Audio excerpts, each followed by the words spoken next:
tokios kaip dabar matome. Dažnai aukštyn galva. Algimantas yra Kauno aeroklubo vadovas.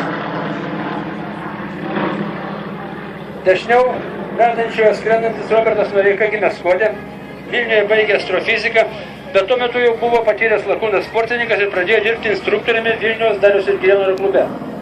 Įkopė į Meros viršūnę, kurios aukštis 6,5 kilometro.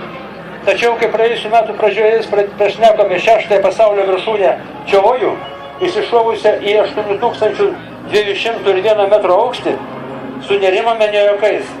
Roberto nesulaikė ir geriausių alpinistų perspėjimai, kad į tokį kalną per anksti. Praėjusių metų gegužės 7-ąją jo jėgos išseko beveik pačioje nusileidimo nuo viršūnės pradžioje. Be palapinės, be miegmaišio, Robertas kone kosminėme šaltyje ir vėjuje beveik 8 km aukštyje praleido naktį, radęs dar neapsnigtą akmenį. Kad jis išliko gyvas, alpinistai vadina beveik stebuklu. Tai buvo nežemiška, greičiau kažkokio nenusakoma bendravimo su aukščiausiųjų naktis. Paskui pirmoje žinutėje, pasiekusioje mus iš Himalajų, Robertas rašė: buvau aukštai, viskas gerai.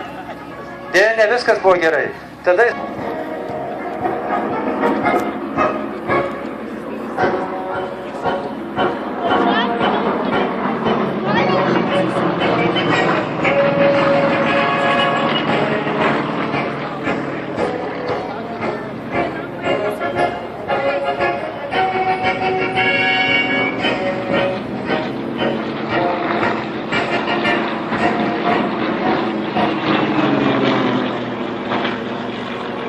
mums šiandien gerai matosi, kadangi virš mūsų galvų lakūnai nupiešė širdį.